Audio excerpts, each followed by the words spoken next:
guys, welcome to Choose Your Own Path. So yesterday I posted that video of that guy that sent me that, or that traded me that bird for the walking stick. And he got me inspired to do one myself. So I'm going to try, it's like a little finch. I'll put a picture up what it's supposed to look like and what I'm going to make it look like. So this time I'm going to show you the progress of what I'm using for tools. And you'll be along with me on this one for this carving. A lot of times I haven't done that. It's just one of those kind of things. So let's get at it. So the first thing we did was we don't have a bandsaw. It broke. So I had to cut it with a handsaw. And I didn't do a very straight job, but that's okay because we're going to be rounding it anyway. We want to get at least the head in the middle here. So we're going to keep it sort of straight out there.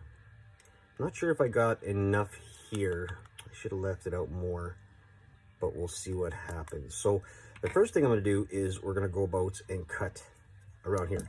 So today we're using our Kutzall. This is a Flamer Extreme. It's the large one compared to the small one that we usually use.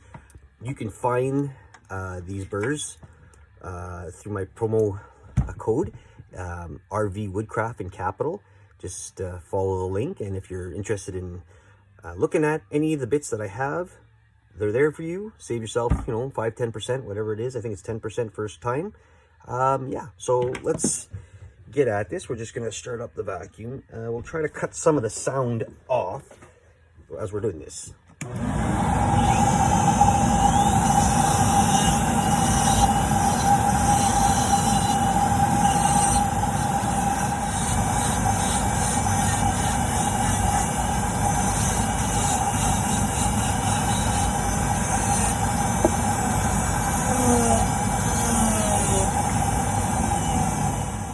So we brought it down to a shape, a round shape. We're gonna go and change. We changed our bit to the taper bit, which has more of a taper to it. This is, I think it's the Extreme burr too that I'm using. And again, guys, I'm using a Fordham. Like this is it's an old Fordham.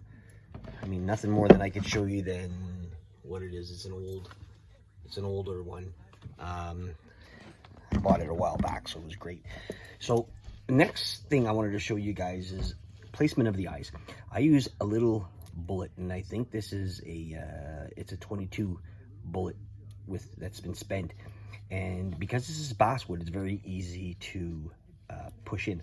So what I first do is I just try to place it in, and I just give it a couple of good turns and try to line them up as best as I can to both sides. And I'll push them in, and then you can see that it puts a dent in it just for reference, and we can work on that after. So what I want to do now is work on getting the beak shaped out. I've never done this before, so I don't know what I'm doing. So I'm gonna just get back on the reference picture, and then we'll get back and carve it up, okay?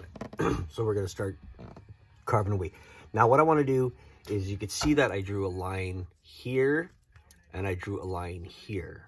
Okay, there's also a tail. The tail is going to be separate. It's a longer tail. I'm going to make that later. So I want to make this part of his head higher than this and this higher than that. So we're going to take down a good chunk of this in here. So this is higher.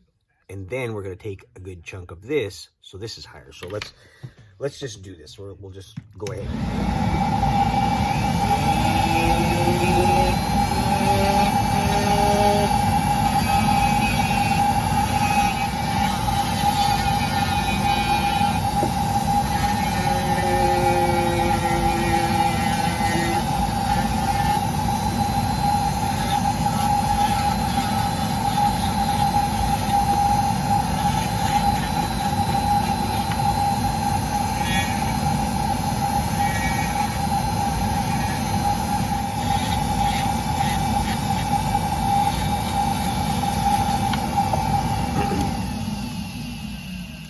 Doing my bird, I want to show you guys, I'm trying to keep an angle at the face going in, just like you saw in the chickadee, and then having it come out.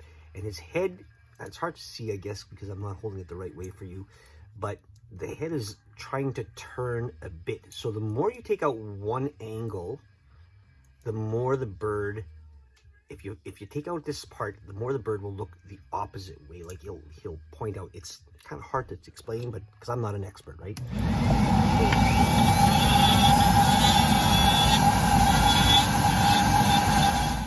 All right. So you can see here, this end is lower, this is higher, and this is the highest. I still got to take a little bit out of here because his tail's got to come out, and it's got to have more of a little dip. Let's fix that. All right, so we're going to work on maybe taking a little bit of the belly out. That's one thing that's kind of looks a little big to me, so let's try that out.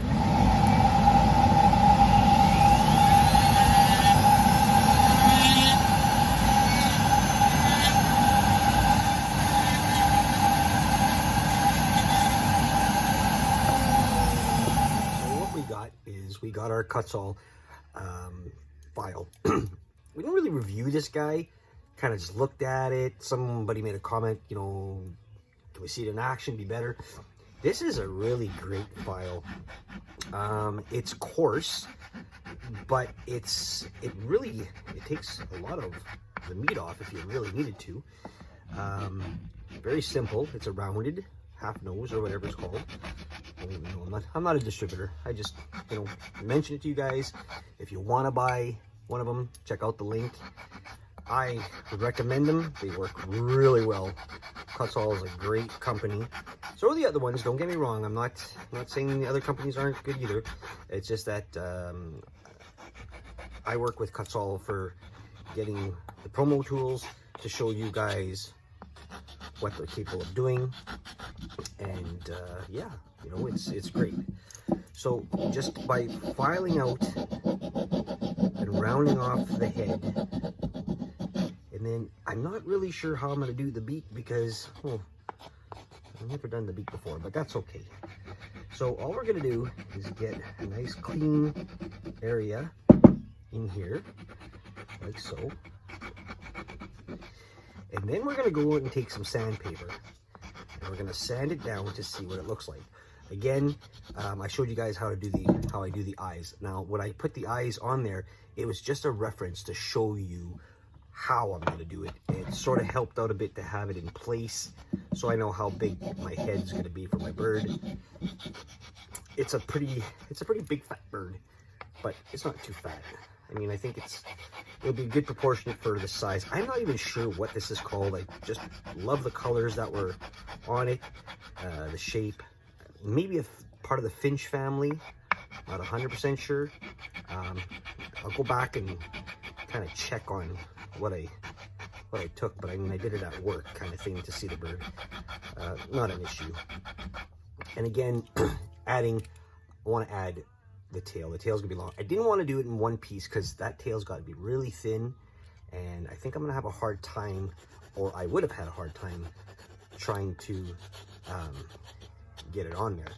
So let me just clean this up and get back to you. All right, so we got it all cleaned up, our bird, and we also got the tail, which I didn't show you guys because it just took forever. So what I did was I just cut it in the groove, and it'll go like that. Okay. So next step is to do the birding. So I'm going to do the big feathers first, using the razor tip, which is the main go, what I have. All I want to do is I want to put a nice, following the lines, I'm going to put a dark kind of a path to where it's going to start. And I'm just following the little guidelines that I made for the feathers. Okay, so these are just going to be like the darker end kind of feathering, and this is, like I said, this is basswood, so it will burn really easy, and you got to watch how far you go in, because that's what happens. But we're also going to paint this guy up too, airbrush it. So we're just going to follow these lines all the way through. I'm going to do the best we can and to make it look good, because this would be a piece that I'd like to to maybe sell, you know, but I want it to look good. So again, these are just little kind of lines that I made. I kind of follow the pattern that the actual bird looks like. But I mean, it won't be exact because that's just the way it is. Not every two birds are the same. I guess that's a good thing to say. We're just going to follow through. And then when I'm done this, I'll take the smaller, the thinner edge, and we're going to do feathers. So let me finish this piece up. All right, last step. I went and burnt it. This is the side I liked, and I screwed up on that side. But that's okay, the paint will do something, whatever. And then the last step is to put our wings, our feather tail on. So all I'm going to do for that is get me some wood glue, a good amount of it, I guess, a good splurting of it, and then put it on the back of the wing. Don't want too much, I guess, just enough so that it could spread on there. And then same with this one, I'll just put a little bit on there. Oops, wrong side. Darn it. I'll do that. No mistakes happen. Not like that. That's a bit too much glue right there. That's okay. We could sand that off after. And then all we're going to do is we're going to attach it to where we want it to go, which will be there. And then put it at our angle. Oop, that we want. And then we're just going to attach it with a, I guess this is like a C-clamp. But we want to make sure that it's pushed all the way in. Darn it. That's not going to work, is it? Okay, we're going to leave it like so. I don't know if I like that. Seems like it fit better before. We'll just kind of push that on there. Like, again, try to get some of the wood glue off. See what it looks like. It could be sanded off too later. But I want to make sure it stays flush so it doesn't fall off. Push it on nice and tight. And this should clamp on at an angle. It keeps on wanting to slip. Maybe it's too big, that's why. Well, the only other option is to leave it as is.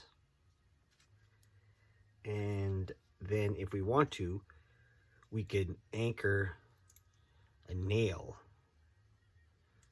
which wouldn't hurt it, anchoring a nail in it kind of thing. In fact, I think that's what we're going to do. Give me a second. So that's what I did. I drove a nail. I drilled a nail in there. I drill a hole in it, and I put a little tiny nail in there. And then that basically holds it solid. So it's there. Now you'll be able to dry. Could probably even put the clamp on better now. Just to say it's got something to hold it down. And then that's going to dry. And when that's dry, we're going to airbrush it. All right? All right. Stay tuned.